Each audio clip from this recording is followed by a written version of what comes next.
Welcome to a pivotal moment in our quest for the truth. As we approach 2024, whispers turn into declarations. The UFO disclosure movement is set to ignite, with new whistleblowers poised to step into the light. Among these voices is none other than David Grusch himself. Remember December 16th, 2017?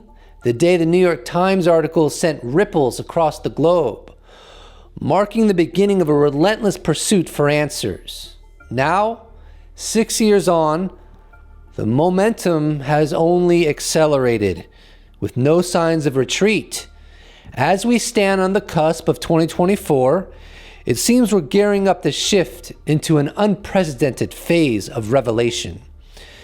But if this entire journey has been a case of mass misinterpretation or social hype, then the upcoming year would be the ultimate test. How will the developments of the last 6 years hold up? And more importantly, what might unfold in 2024 to either debunk or reinforce the trajectory we've witnessed?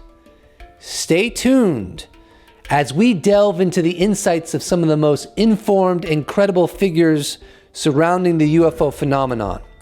Together, we'll explore the potential of 2024 to be the year that redefines our reality. If the forecasts are correct, and I believe they are, brace yourselves. We're on the verge of truly extraordinary revelations.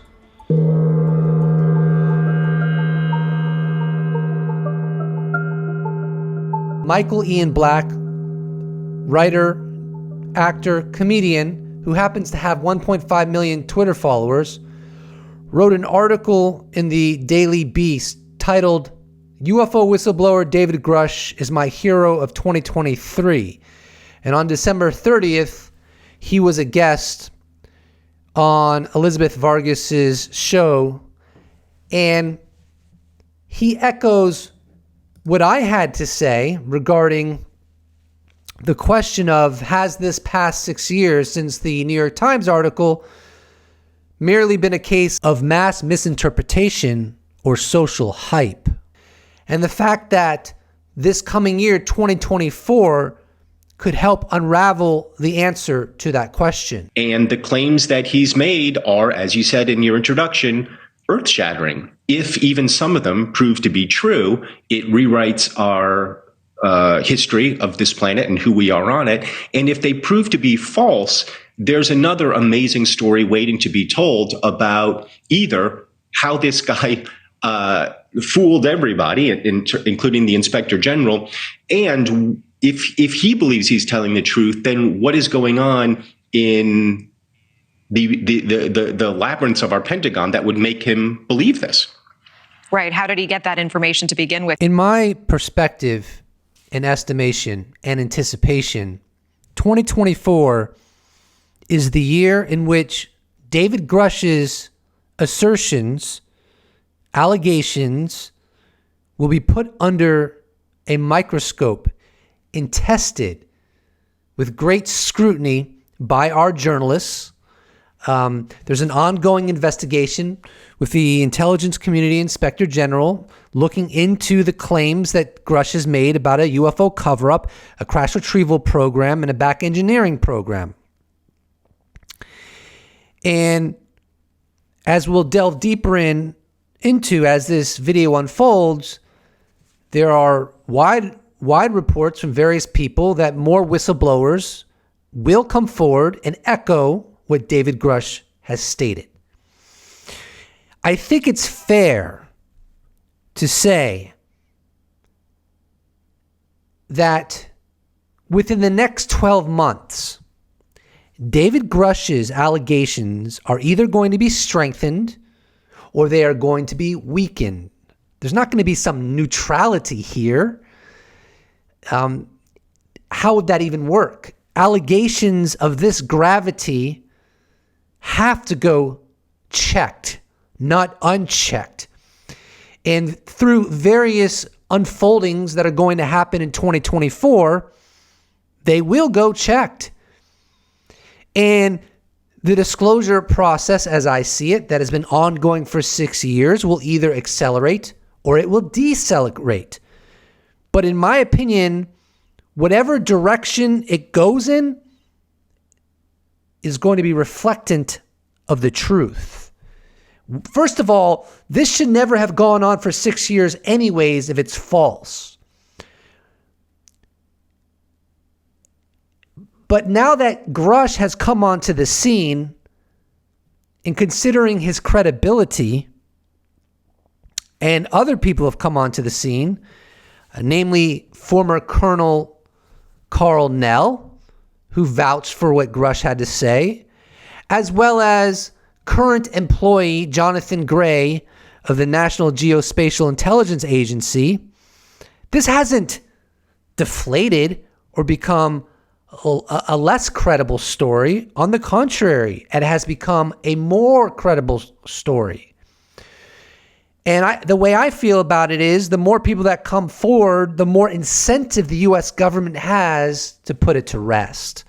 And in 2024, indeed, it looks very, very likely that more UFO whistleblowers are going to come forward. Credentialed UFO whistleblowers with exceedingly high clearances and long careers, whether within the U.S. government or in aerospace industry or both. So the grand test is going to intensify on whether or not Grusch's allegations are accurate. It's worth keeping in mind that although Grusch is the highest ranking person to ever make these allegations, he's not the first. Over the decades, there have been many people who have made similar accusations against the United States government with a lot of the same details. This has been happening at least since the 40s.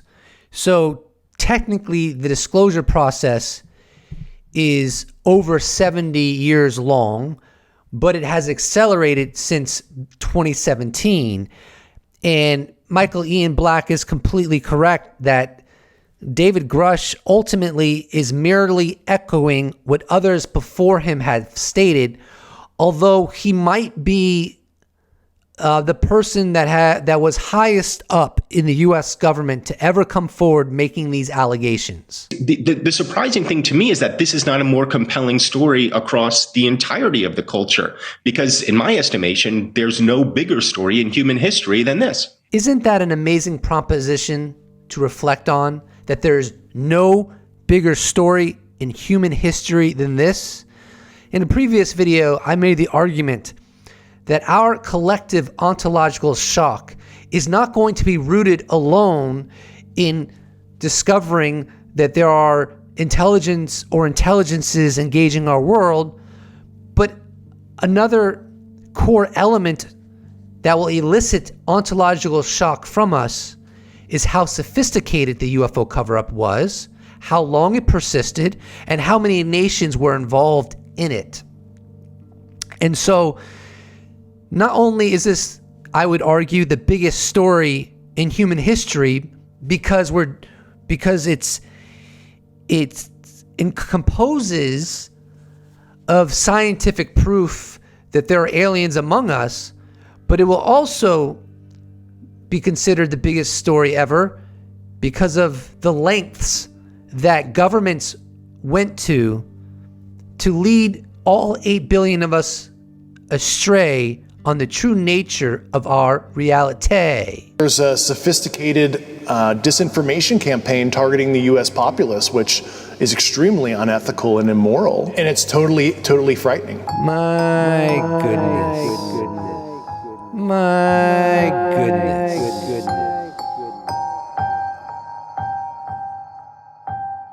As many of you are probably well aware, James Fox's next documentary is going to focus on the question of where is the best UFO evidence stored, including items like video and photography, as well as materials and biological remains from crashes or landings, and who has the authority to release it. I recollect he said that his movie will be released in early 2024, so not too far away. he has been working, as I understand it, with multiple whistleblowers or witnesses, call them what you want, and they will be in his upcoming documentary. These are credentialed people with high-level clearances. Some of them maybe still, I think actually, because I remember I asked him this question when I was engaging in an interview with him, that some of these people are employed. They're not all retired. But in the following clip, which took place on September 12th on the podcast Anything Goes with James English, James Fox shares a message from someone he knows on the inside who is planning to come forward when the time is right. But there is an individual that is on the verge of going public, and I thought that your audience might like to hear from this. Okay? Here we go. Hello, James.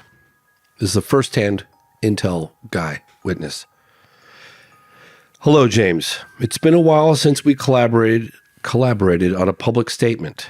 As you know, I'm working to get private industry and Congress to collaborate on the UAP materials and biologics. Yes, both are part of the legacy program. I know we had a few oddball comments from folks who haven't been in the program, but as someone with first-hand knowledge and knowing other first-hand experiencers, we have been asked to formalize our testimony through the same ICIG, its Intelligence Community Inspector General, process that David Grusch went through. Unlike David, I personally have not experienced any attacks from the government nor DOD. My reason for coming forward is purely to provide factual information concerning the people, locations, private laboratories, and research facilities that exist around the world in an effort to help the investigative process.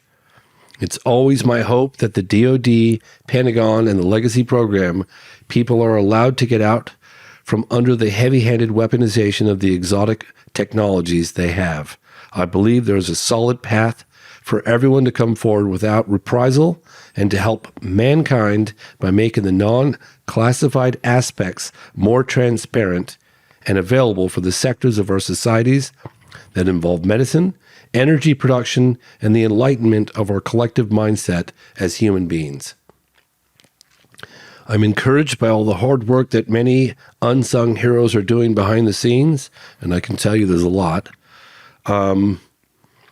as well as in the public domain. I will be coming forward when the time is right. I wish you and everyone you read this letter to all the blessings and goodwill they deserve.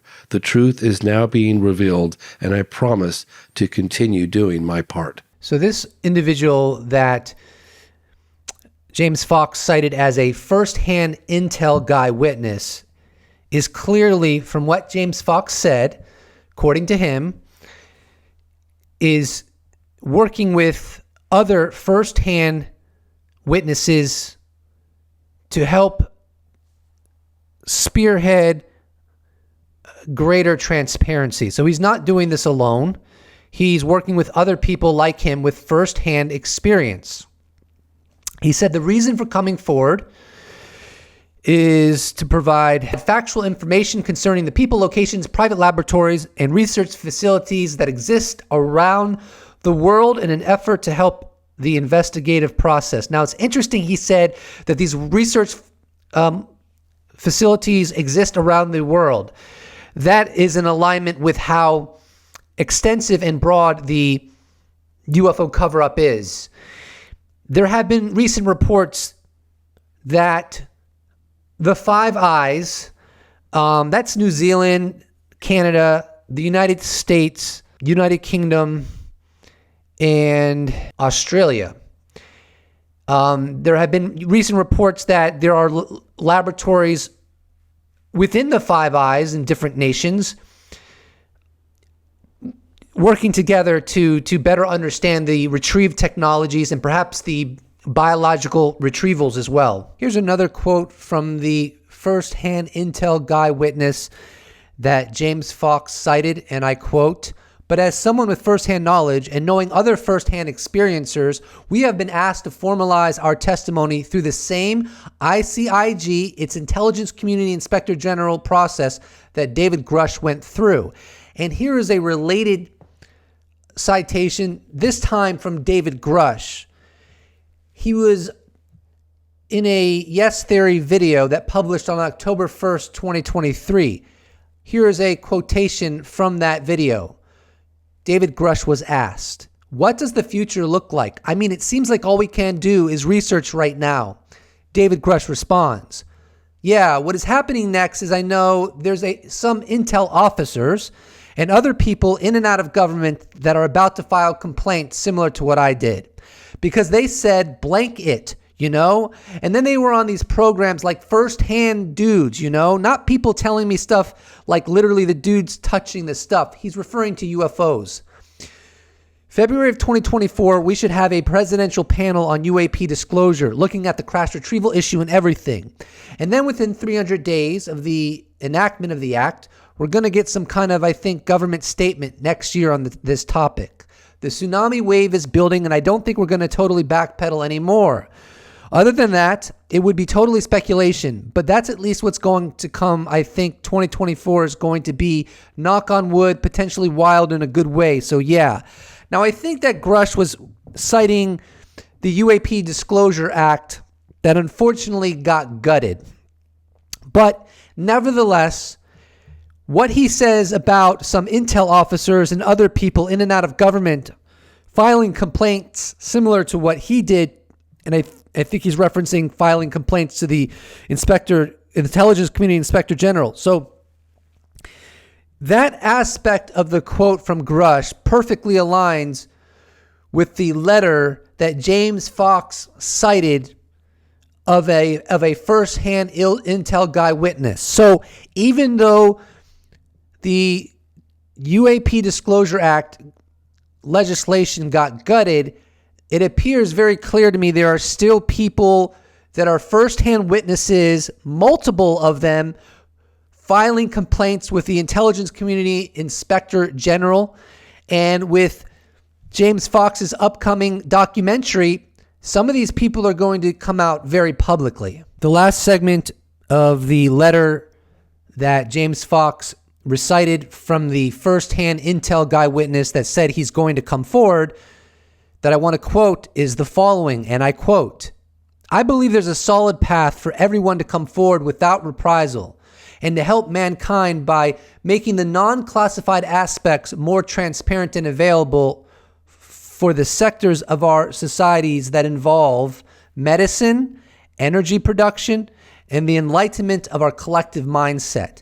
I find his reference to medicine really interesting. It's very obvious how bringing this forward could benefit energy production because these UAP have energy capabilities that far surpass anything we have. And it would obviously enlighten us, our collective mindset, because it would shift our paradigm. But I wonder why medicine would be relevant here, which seems to be implied, but who knows what they've gleaned studying these non-human biologics as they recover them. Whether or not that could be directly applied to benefiting human medicine, I don't know, but it would certainly teach us more about biology at some capacity. On November 30th, Jeremy Corbell was on the Chris Cuomo show, and he said this process of transparency is either going to happen the easy way or the hard way. And frankly, it's looking more and more like we're moving into the hard way, simply because the legislation that was proposed by Senate Majority Leader Chuck Schumer and Senator Mike Rounds was gutted. And so now the whistleblowers may be more emboldened to do their thing. It's going to happen the easy way or the hard way. There are people that are ready to come forward depending on how this legislation passes or doesn't pass. Yeah, Ross Coulthart, everybody at News Nation knows him, you know, and he did the Dave Grusch interview. Obviously, you know him well. He said the same kind of thing. He calls it a frightening term. He says a catastrophic disclosure, which means that somebody becomes desperate, that this needs to get out, and maybe they say too much, you know, or they say things that really would be worth keeping quiet. Speaking of Ross Coulthart, here's what Ross Coulthart had to say on December 7th on the Need to Know podcast with Bryce Zabel and, of course, Ross Coulthart. And I can tell you there are things coming up in 2024, and I know people are going to go, well, what are they? Tell me more. And they're just going to have to wait. But I'm pretty confident that we are going to see a very, very interesting year in 2024. I know that's said every year, but there are definitely things afoot. And if I was the gatekeepers, the people who are trying to put a muzzle on this issue, I would be very, very nervous. If I was a UFO cynic and I wanted to diminish what's taken place over the past 6 years, I would be watching 2024 like a hawk to see if all of this talk about more whistleblowers coming forward ensues. And if it didn't, I would harp on that. But I think that such an opportunity is not going to arise. In fact, here's a little fun prediction. I think cognitive dissonance will inevitably increase upon those that are so certain this is all one big misunderstanding in the year 2024. On November 5th, James Paulus of the 0 Hour Show interviewed journalist Walter Kern. Walter Kern spent some time with David Grusch. Maybe it was a day. And during that time, interviewed David Grusch and published an article based on that interview.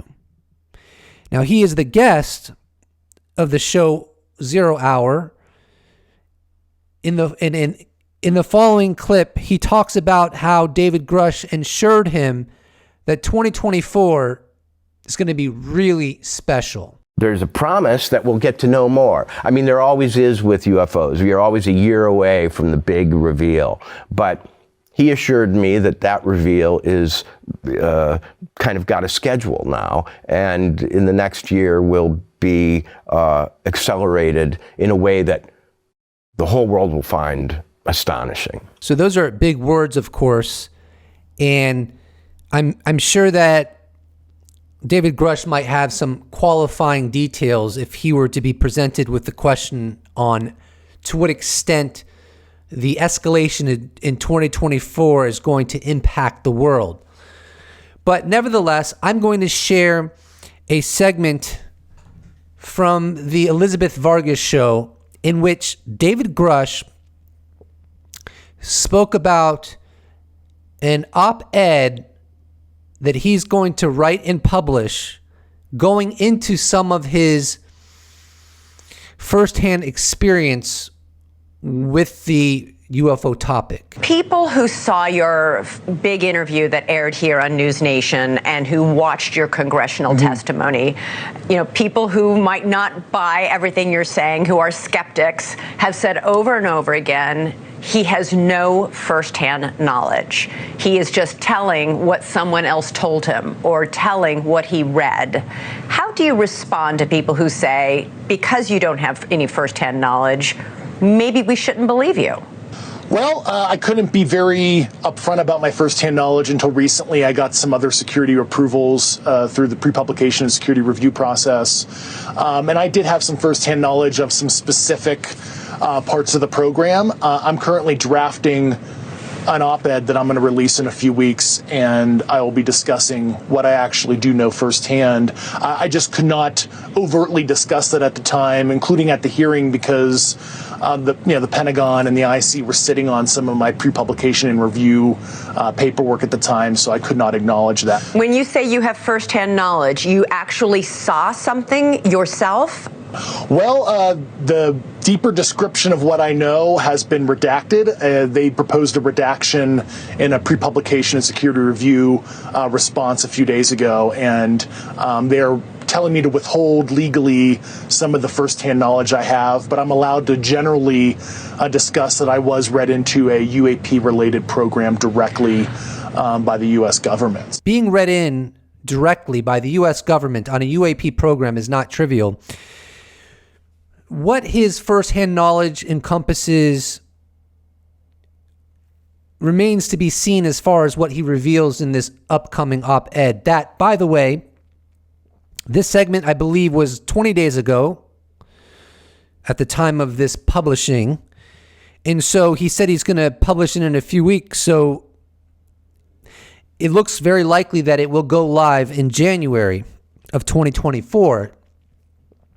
Now, I've shown in earlier videos a clip from I think it was the July 26th or with June 26th. I always get confused on that, or I have gotten confused on that hearing, which he was present and testified under oath. But he was asked whether he saw bodies, and with no hesitation, he said no.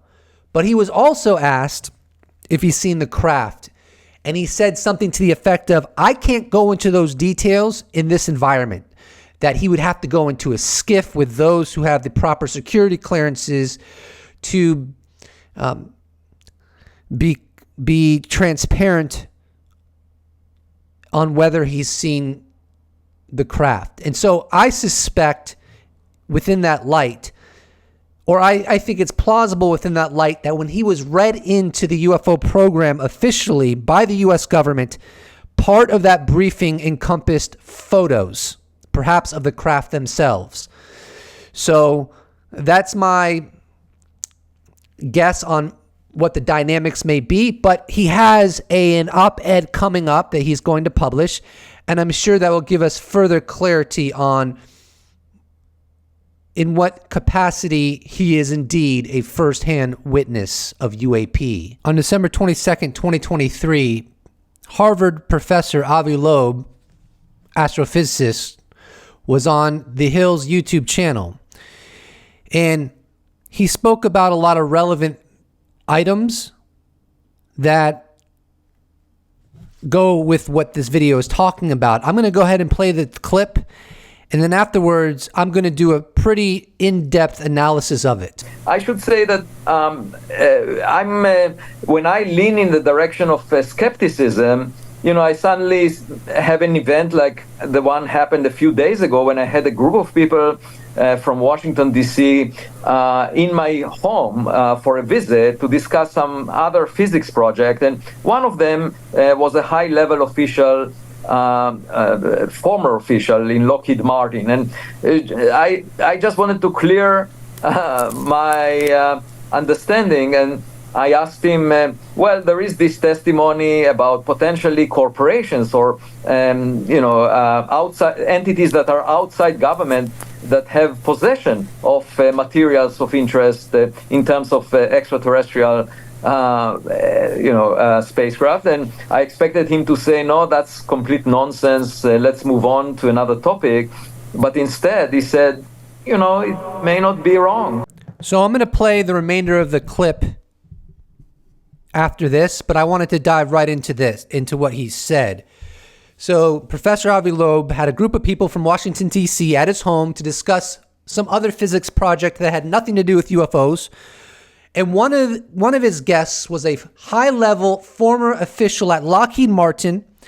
And Loeb asked him, in reference to David Grusch's testimony, Grusch has stated that some of these aerospace companies have recovered materials from non-human intelligence. Is there any truth to that? And the high-level former official that worked for Lockheed Martin said, well, that may not be wrong, which is a very bizarre answer, no matter how you slice it. So here's the deal. This is going to be a continued theme as this unfolds, in my opinion. You're going to persistently get answers from people with high credibility, high credentials, who have high clearances, and over again, they're going to give credibility to the idea that recovered materials of non-human intelligence has happened. So, at some point, at least from my perspective, the social contagion hypothesis becomes ridiculous, right? It becomes less plausible. On the ladder of credibility, the next one up, in my opinion, would be PSYOP.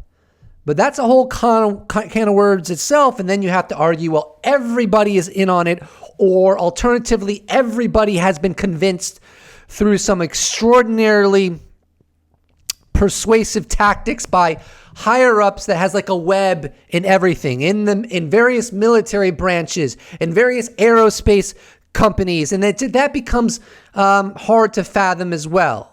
And in my opinion, in 2024, what we're going to find is that that many people are going to recognize that far more plausible than a mass contagion and a PSYOP is that actually, there are UAP of unknown origin, not stemming from humanity. Materials have been recovered. Biologics have been recovered. And though I don't know whether we'll get proof in 2024, but the circumstantial evidence will increase when it absolutely should not increase if there's nothing to see here. And so, I hear both views. People tell me that they have heard, that they know that something is going on, but they don't show the evidence. And at the same time, when I try to get more information about what's known, I never get very far. And so out of frustration, as a scientist, I realize the sky is not classified, the oceans are not classified, and so I'm trying to figure out the answer myself. But it would save me decades of my time. Life is short. I would like to know if the government has it already, because then I'll be glad to help them figure it out, and I will not have to waste decades of my time trying to do it if they already have it. My goodness.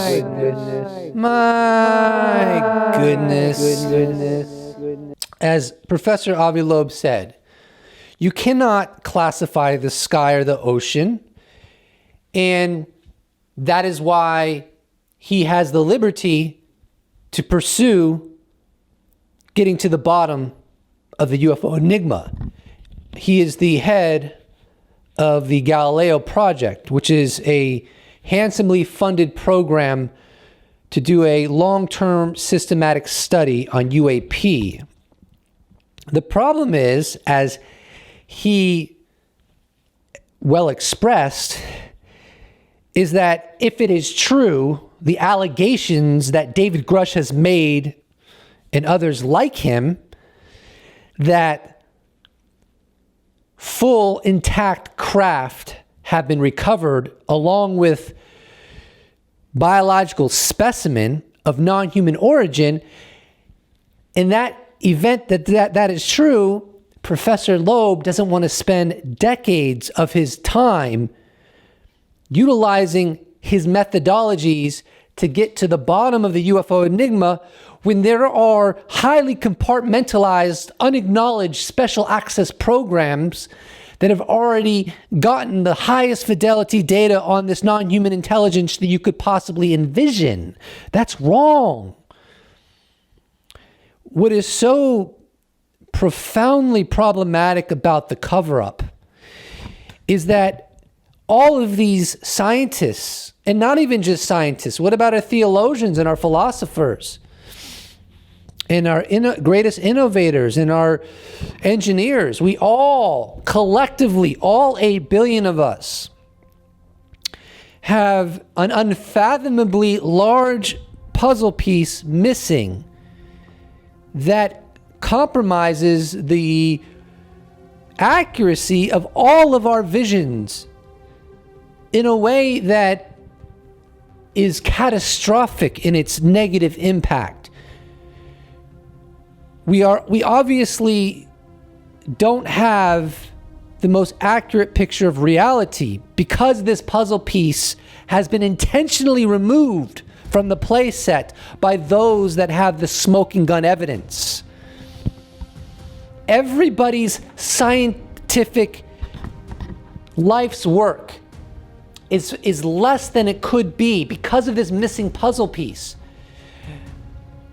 This is not justifiable by any stretch of the imagination. And I mean, we need like people that are expert in science to write a long article about someone. If you're watching this and you're conversant in the scientific process, scientific history, scientific literature, you should probably write an article about how detrimental it would be if the theoretical proposition that there's a cover-up and that there are elements within various governments that know we're not alone, how detrimental would that be to our sciences by keeping that out of the public knowledge? Because I unfortunately at this moment I can't articulate it well enough because I don't have the background understanding. But if I did, I'm sure I could put something together very persuasive.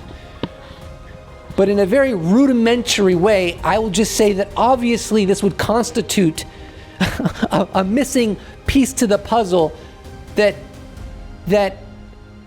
affects everything in ways that are just like just through intuition. It disturbs me down to my soul on how catastrophic keeping this out of the public's eye and understanding is for the evolvement of our understanding of the world and the universe we live in. It's unthinkable. And that is why I've said in the past and will continue to say so. Disclosure, the ontological shock from disclosure isn't going to be predicated exclusively on learning we're not alone. A huge part of it is going to be learning how far governments went and how sophisticated their implementation was to lead us all astray on the true nature of reality, coupled with a greater clarity of how detrimental that has been for our scientific understanding of the universe. Here's another metaphor that I'll put into the discussion. It's like removing something from a building that makes it all fall to pieces, demolishes it. I don't think that's overstating the situation. I just don't. And furthermore, beyond ruining the life's work of so many scientists and philosophers, and when I say you've ruined those that have implemented the policy of secrecy, when I say you've ruined their work, what I mean is their work would probably look very different if they had this piece of knowledge about the universe than it does now. So their work, in some sense, it's based on what we know about reality, but when you move the component of we're not alone from the equation, obviously their life's work is going to reflect something very, very different. I don't see how that's not catastrophic. I just don't. And you could make that same argument with philosophy or theology and history. History. How can you remove from the equation we're not alone and we've been engaged by non-human intelligence at least since the 30s, reportedly. And then Grusch said that the earliest UFO crash retrieval he's willing to talk about is from 1933 in Magenta, Italy, but he heavily implies that it goes back further than that. How can you remove that from public knowledge and not affect all of academia in the most ridiculous way imaginable? It's troubling. It's very troubling. And how many people have to die without learning the truth beyond their intellectual academic life work being highly compromised because you've held this back from them, which would have obviously influenced all of their interpretations of reality, or at least many of their critical interpretations of reality. It would have impacted their writing, their research, their understanding. It's crazy. It's crazy. I'm going to close this out with a clip where journalist George Knapp interviewed the great late Harry Reid, who was the Senate Majority Leader, and I give him a lot of credit because he's done so much for the UFO issue. I'm allowed to do that. I would give the other side of the aisle the same credit if they've contributed in the way that Harry Reid did. But here's, in this exchange, journalist George Knapp and former Majority Leader Harry Reid talk about how they'd like to get some answers before they pass away. And it's like, how many more people have to die? How many more people have to meet their end in this life before knowing this critical fact of their reality? When will it end? I think you and I are both in the same position in that we would like to know the answer to what it is that's flying around out there while we're still here. Yeah. I don't know. I don't know. It's ever going to happen. George, I don't know either. But I know one thing. We're not doing the right thing by ignoring it. Okay. Anything else, Matt? You want to say anything else? Nope. Okay. 2024.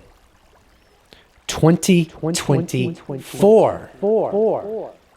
May it be the year that humanity wakes up to the true nature of their reality. May there be an end to the lies and the obfuscation and disinformation campaigns that have flourished and been implemented, in my opinion, for decades now, to lead us off the trail of our own reality. And as outlandish and counterintuitive as that proposition is, I've come to assess that that is the truth. The universe is under no obligation to make sense to you or to me.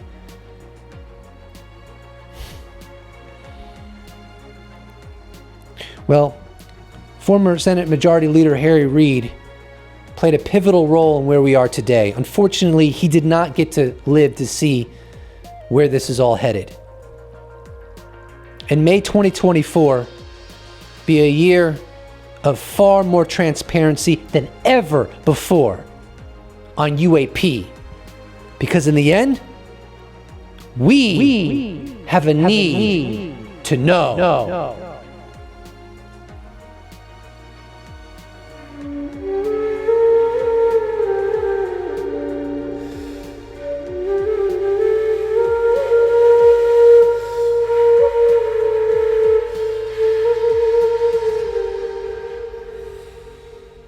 Please do not forget to subscribe. If you'd like to support this channel, you can check out my merch shop where I sell t-shirts. You can become a patron. You can become a YouTube member. You can give me a one-time donation. All those potentialities can be accessed in the description box below, or you could just slap a like on this bad boy and I'll appreciate it so much. Thank you so much for watching, and I look forward to seeing you in the next episode. Special thanks to all patrons, YouTube members, those that have bought merch, those that have given me a one-time donation. I couldn't do without you. Thank you so much. See you in the next episode.